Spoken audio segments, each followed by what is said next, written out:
जब से बने हैं प्रभु तुम्हारे, ये जीवन अच्छा लगता है। यादों में तेरी मस्ती चढ़ी है, यादों में तेरी मस्ती चढ़ी है। सब कुछ अच्छा लगता है। जब से बने हैं प्रभु तुम्हारे, ये जीवन अच्छा लगता है।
अच्छा लगता है।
अच्छा लगता है। यादों में तेरी मस्ती चढ़ी है, यादों में तेरी मस्ती चढ़ी है, सब कुछ अच्छा लगता है। जब से बने हैं प्रभु तुम्हारे, ये जीवन अच्छा लगता है। ओम शांति। आज 2 अक्टूबर 2021 के परमात्मा अनमोल महावाक्य। आज परमात्मा के महावाक्यों में बहुत कुछ समाया हुआ है। मीठे बच्चे, भगवान कहे, मीठे बच्चे, अब इस मृत्यु लोक का अंत है, इस कलयुगी दुनिया का अंत है। कभी अपना अंत कब हो जाए इसका भरोसा ही नहीं, इसलिए हर घड़ी को अंतिम घड़ी समझकर चले।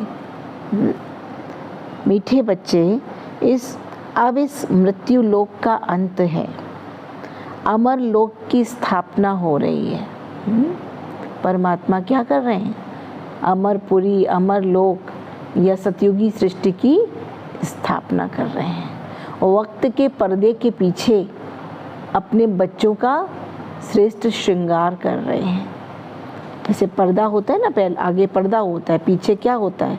स्टेज के पीछे सजावट चलती रहती है। उसी तरह ये वक्त का पर्दा है केवल। इस पर्दे के पीछे परमात्मा गुप्त रूप में अपने बच्चों को श्रृंगार रहे हैं। कैसे श्रृंगार रहे हैं? दिव्य गुणों से, शक्तियों से श्रृंगार रहे हैं। ज्ञान और योग से उनके विकर्म विनाश हो रहे हैं। तो भगवान कहते, बच्चे अब तो अमर लोक की स्थापना हो रही है। ऐसी सतयुगी दुनिया में जाने के लिए हम क्या करें? हम भी अपना श्रृंगार करें, अपना श्रेष्ठ पुरुषार्थ करें। ये क्या करना है? अब ट्रांसफॉर्मेशन का समय है। इसलिए तुम्हें मृत्यु लोक वालों को याद नहीं करना है। इसलिए तुम्हें मृत्यु लोक वालों को याद नहीं करना है। अब जिसे छोड़ना है उसे भूलना है, और जहाँ चलना है अब वहाँ की सोचना है। ये मृत्यु लोक है, अचानक क्या हो जाए इसका भी पता नहीं है। इसलिए ये मिट्टी की दुनिया, ये कहा जाए कलयुगी दुनिया, ये सब क्या है? अंतिम श्वासों पर चल रही है। जैसे किसी को ऑक्सीजन लगती है ना, तो कब लगती है? जैसे कि वो उसको बहुत दिक्कत होती है श्वास लेने के लिए, होती है ना। तो इसी तरह से सृष्टि भी अंतिम श्वासों पर है। तो भगवान कहते हैं, बच्चे अब क्या करो? अब तुम्हें अमरपुरी, अमर लोक में चलना है, तो मृत्यु लोक वालों को तुम्हें याद नहीं करना है। ये देह के संबंध, देह की दुनिया, उसमें फंसाओ, उसमें लगाओ। भगवान कहते हैं उससे न्यारे बनो, और जहाँ चलना है उसको याद करो, उस प्राप्ति को याद करो और वैसा पुरुषार्थ करो। मैं तुम्हें नई दुनिया में ले चलने आया हूँ। तो चलना है ना सबको, यहीं थोड़ी रह जाना है, सबको जाना है वापस। तो वापस जाएंगे तो कैसे जाएंगे?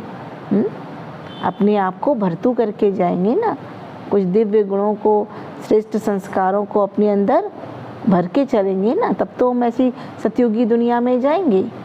तो स्वर्ग तभी तो मिलेगा, ऐसे थोड़ी मिलता है। इसलिए इस जीवन को सार्थक बनाएं, इस जीवन को सफल बनाएं। तो जिसने अपनी श्वासें, अपना समय, अपना तन मन धन सफल कर लिया, वही सफलता को प्राप्त करता है। प्रश्न, बाप अपने गरीब बच्चों को कौन सी स्मृति दिलाते हैं? भगवान के गरीब बच्चे हैं ना बहुत से, तो बाप अपने गरीब बच्चों को कौन सी स्मृति दिलाते हैं? ज़्यादातर गरीबों को ही भगवान याद आता है। अमीरों को तो अपनी कारोबार की फिक्र है और अपना और कुछ देखना सुनना करना उसमें ही फिक्र लगी हुई है, उन्हीं फिक्रातों में है। तो ज़्यादातर याद कौन करेंगे? जो गरीब होंगे। तो बाप अपने गरीब बच्चों को कौन सी स्मृति दिलाते हैं? उत्तर क्या है? बच्चे, जब तुम वाइसलेस अर्थात पवित्र थे तो बहुत सुखी थे। कब पवित्र थे? तुम सतयुगी दुनिया में थे। आज क्या हो गए? अपवित्र हो गए तो कलयुगी दुनिया में आ गए। ऐसे कहा जाता है ना, जहाँ सुमति तहाँ संपत्ति नाना और जहाँ कुमति तहाँ विपत्ति निधाना।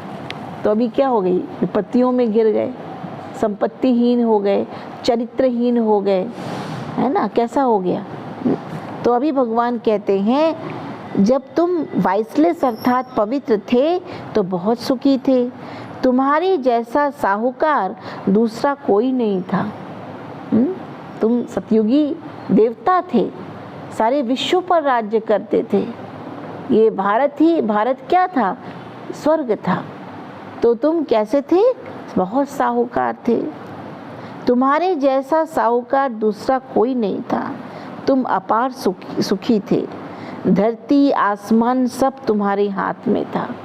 उस समय एक धर्म था, एक जाति, एक संप्रदाय, एक कुल, एक मत, हर बात में एकता थी। अभी तो अनेक धर्म, अनेक जाति, अनेक संप्रदाय, अनेक कुल, अनेक मतें। तो क्या हो गया? वैमनस्य की भावनाएं फैलने लगी। अनेक देश, अनेक तरह के स्वरूप लोगों के बनते जा रहे हैं। तो क्या है? तो उस समय धरती आसमान भी सब एक था। एक का मतलब तुम्हारा ही था। उन देवी देवताओं का ऐसा राज्य था, ऐसा सतयुगी हमारा देश था। हम ऐसे देश के रहने वाले, पैराडाइज था भारत। अभी क्या बन गया है कि हमारे अंदर क्या बुराइयां जब से आ गई हैं, तब से क्या हो गया है?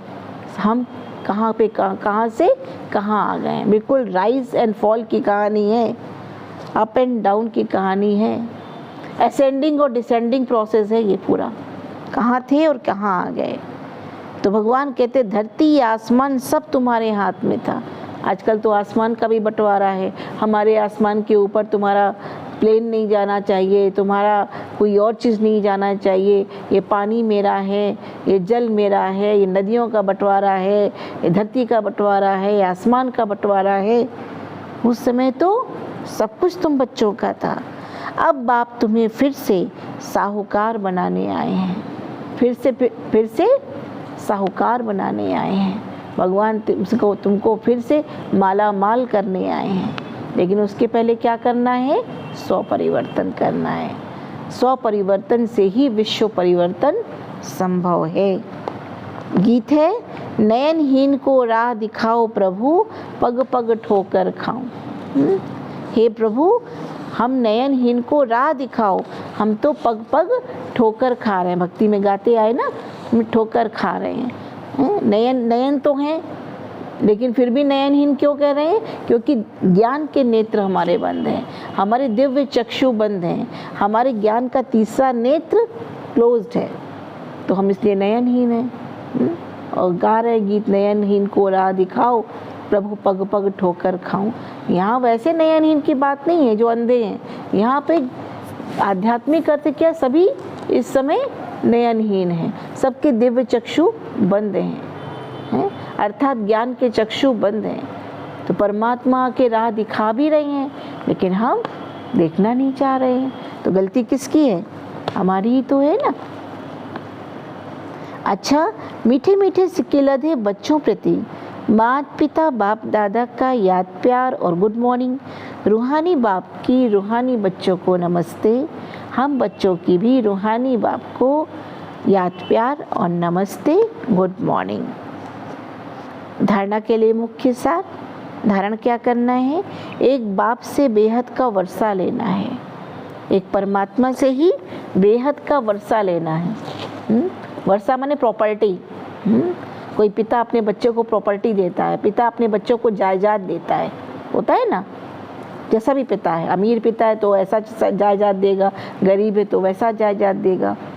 यहाँ हम भगवान की प्रॉपर्टीज़ के हकदार हैं, तो वो हमें वर्षा देने आए हैं, अर्थात सतयुगी जायदाद देने आए हैं, सतयुगी सृष्टि का मालिक बनाने आए हैं। वो तो बाद में बनना है, अभी से ही वो हमें सारी प्रॉपर्टीज़ से भर रहे हैं। जो उनकी प्रॉपर्टीज़ है वो हमें देना चाह रहे हैं। वो शांति का सागर है, प्रेम का सागर है, आनंद का सागर है, सुख का सागर है, पवित्रता का सागर है, ज्ञान का सागर है, शक्ति का सागर है। वो सारी प्रॉपर्टीज़ से हमें भरना चाह रहे हैं। अभी ही मिल रही है, परंतु देने वाला लुटा रहा है, लूट सके तो लूट। दे तो वो भी रहा है, हम ग्रहण तो करें, अचीव तो करें, गेन तो करें। तो भगवान कहते हैं कि एक बाप से बेहद का वर्षा लेना है, अभी भी लेना है। अगर ये वर्षा नहीं लिया तो वो वर्षा नहीं मिलेगा। हम शांति, प्रेम, आनंद, ज्ञान, सुख, पवित्रता और शक्ति से भरपूर नहीं हुए, परमात्मा से वो लिया नहीं, अपनी बुद्धि रूपी बैटरी चार्ज नहीं की, वो भगवान के गुण हमारे अंदर आए ही नहीं, जैसा पिता वैसे बच्चे बने ही नहीं, तो उस सतयुगी सृष्टि के भी हकदार नहीं होंगे। इसलिए भगवान कहते हैं मैं तो तुम्हें बेहद का वर्षा देने। हद के वर्षे तो दुनिया में बहुत हैं, वो तो माँ बाप दे रहे हैं प्रॉपर्टी, लेकिन ये तो बहुत बेहद की बात हो गई ना। ये भगवान हमें कितनी ऊंची पढ़ाई पढ़ाकर ऊंच पद की प्राप्ति अर्थात ऊंच वर्षा देना चाहते हैं। श्रेष्ठ कर्म करने हैं। जब बाप मिला है तो किसी भी प्रकार के धक्के नहीं खाने हैं। जब भगवान तुम्हें पढ़ा रहे हैं, ईश्वरी पढ़ाई पढ़ा रहे हैं, तो तुम्हें और कोई धक्के नहीं खाने, इधर उधर भटकने की जरूरत ही नहीं। सेकंड पॉइंट, बाप ने जो स्मृति दिलाई है उसे स्मृति में रख अपार खुशी में रहना है। बाप ने जो स्मृति दिलाई है उसे स्मृति में रख अपार खुशी में रहना है। कौन सी स्मृति दिलाई है? कि बच्चे तुम क्या थे और क्या बन गए हो। अपने आदि मध्य अंत को जानो, पास्ट प्रेजेंट फ्यूचर को जानो। तुम पास्ट में भी देवी देवता थे, तुम सतयुगी दुनिया के मालिक थे, और प्रेजेंट में तुम फिर से बनने की, ऐसा फिर से देवी देवता बनने की पढ़ाई पढ़ रहे हो। और फ्यूचर तुम्हारा श्रेष्ठ है ही। फ्यूचर तुम्हारे फीचर से ही नज़र आ जाना चाहिए। भगवान ये चाहते हैं, तुम्हारी चाल चलन से नज़र आ जाना चाहिए। कोई पूछे तुम्हारा फ्यूचर क्या है तो आपके फीचर्स से दिखाई दे रहे, तो ये फ्यूचर है हमारा। हम भगवान के संतान हैं, हमारा फ्यूचर ये है। तो भगवान कहते हैं इसी खुशी में रहना चाहिए। भगवान ने स्मृति दिलाई, तुम क्या थे, क्या बने हो और क्या आगे बनने वाले हो। ठीक है ना। कोई भी देहधारी को याद नहीं करना है, किसी भी देहधारी को याद नहीं करना है। कहीं भी तुम्हारी बुद्धि देह और देह के संबंधों में नहीं जानी चाहिए, क्योंकि देह भी विनाशी है और ये संबंध जो भी काका मामा चाचा मिले वो भी विनाशी हैं। तो अविनाशी कौन है? मैं आत्मा। अविनाशी कौन है? परम पिता परमात्मा। तो अविनाशी से अविनाशी का संबंध जोड़ करके और अविनाशी प्राप्ति के क्या बन जाए? अधिकारी बन जाए, वो अधिकार प्राप्त कर ले। आज का वरदान, निमित्तपन की स्मृति द्वारा अपने हर संकल्प पर अटेंशन रखने वाले निवारण स्वरूप भव। निमित्तपन की स्मृति द्वारा अपने हर संकल्प पर अटेंशन रखने वाले निवारण स्वरूप भव। मैं निमित्त आत्मा हूँ। भगवान ने हमें क्या है? निमित्त बनाया है फलाने कार्य के लिए, फलानी चीज़ को संभालने के लिए। हैं ऐसे कोई किसी बहुत बड़ी दुकान होती है तो उसमें क्या होता है? मैनेजर बना दिया जाता है, मालिक कोई और होता है ना, तो वो मैनेजर संभालता है सारा कुछ। तो उसी तरह से भगवान ने एज ए मैनेजर की तरह हमें क्या किया है? केवल हमें परिवार में निमित्त बनाया है, कारोबार में निमित्त बनाया है। हम जहाँ पर भी कोई कार्य कर रहे हैं हम निमित्त हैं। हम क्या हैं? केवल संभालने वाले, करनहार है, करावनहार वो है। इसीलिए ट्रस्टी बनने की बहुत ज़रूरत है। अगर निमित्त भाव से रहेंगे तो हर संकल्प में अटेंशन भी रखेंगे, हमारे हर संकल्प श्रेष्ठ रहे, और निवारण स्वरूप बनना है। कारण शब्द नहीं, कारण नहीं ये कारण हो गया, ये कारण, हर बात का निवारण ढूंढना है। मिलेगा ज़रूर। कैसे मिलेगा? जब ज्ञानवान होंगे, समझदार बनेंगे। तो भगवान रोज़ हमें हर बात का निवारण सुनाते हैं, परंतु क्या है? जब उसको फॉलो करेंगे, उसको अडॉप्ट करेंगे, अप्लाई करेंगे, तब निवारण स्वरूप बनेंगे। निमित्त बनी हुई आत्माओं पर सभी की नज़र होती है, इसलिए निमित्त बनने वालों को विशेष अपने हर संकल्प पर अटेंशन रखना पड़े, है ना। यहाँ भगवान कहते हैं चाहे सेवाओं के निमित्त हैं या जैसे हम बहनें हैं या कहीं भी कोई अच्छे कार्य के लिए निमित्त होता तो उसको अपने ऊपर अटेंशन रखना पड़ता है कि हमें ये हमको ये जिम्मेदारी मिली हुई है ना। तो फिर निमित्त को क्या करना पड़ेगा, अपने हर संकल्प पर अटेंशन रखना है। अगर निमित्त बने हुए बच्चे भी कोई कारण सुनाते हैं, ये कारण हो गया, ये कारण हो गया, इसलिए मुझसे गलत हो गया, मुझसे गलती हो गई, तो उनको फॉलो करने वाले भी अनेक कारण सुना देंगे, वो भी तो सुनाएंगे। अगर निमित्त बनने वालों में कोई कमी है तो वो छिप नहीं सकती, सामने आ जाएगी ना कमी। इसलिए विशेष अपने संकल्प, वाणी और कर्म पर अटेंशन दे। इसलिए भगवान कहते क्या करो, विशेष अपने संकल्प मना विचार, अपनी वाणी और अपने कर्मों पर अटेंशन दे, निवारण स्वरूप बनो। हर कारण का निवारण है, लेकिन निवारण करे कैसे, ऐसे समझदार बनो, ज्ञानवान बनो, है ना, नॉलेजफुल बनो। तो भगवान ने कहा निमित्त बनने वालों की विशेषता क्या होनी चाहिए, उनके हर संकल्प, हर वाणी और हर कर्म कैसे हों, अटेंशन देने वाले हों, स्वयं पर अटेंशन दे। मैं क्या सोच रहा हूँ, मैं क्या बोल रहा हूँ और क्या कर रहा हूँ, तोल मोल के चले। निमित्त का ये कर्तव्य हो जाता है, क्योंकि उसको फॉलो करने वाले दूसरे हैं। इसीलिए कहा जैसा कर्म हम करेंगे हमें देख और करेंगे। इसलिए बहुत बड़ी ये रिस्पॉन्सिबिलिटी है निमित्त आत्माओं के ऊपर। आज का स्लोगन, ज्ञानी तो आत्मा वो है जिसमें अपने गुण व विशेषताओं का भी अभिमान न हो। ज्ञानी तो आत्मा वो है जिसमें अपने गुण व विशेषताओं का भी अभिमान न हो। ज्ञानी उसे कहेंगे जिसे अपने गुण और विशेषताओं का अभिमान न हो। अभिमान माने क्या है, अभी अभी मुझे मान मिलना चाहिए, मैंने ये अच्छा काम किया, मैंने ये किया, मेरे अंदर तो ये गुण है, मेरे अंदर तो ये विशेषताएं हैं, तो क्या होता है, मुझे मान मिलना चाहिए, ये एक्सपेक्टेशन ना। तो भगवान कहते ज्ञानी तू आत्मा उसे कहा जाएगा वो है जो अपने गुण और विशेषताओं का अभिमान न रखे, इससे भी परे हो जाए। ये गुण और विशेषताएं अगर मिली हैं तो परमात्मा देन है, ये परमात्मा ने दिया है। तो जिसकी रचना इतनी सुंदर वो कितना सुंदर होगा, तो उसको देखिए ना। तो इसलिए भगवान ने कहा अपने गुण और विशेषताओं का तुम्हें अभिमान नहीं करना है, उसने दिया है, उस अच्छे गुणों और विशेषताओं को अच्छे कार्य में, परमात्मा कार्य में, ईश्वरीय कार्य में लगाओ, उसको यूज़ करो अपने गुणों और विशेषताओं को, लेकिन उसका अभिमान नहीं करो। ओम शांति।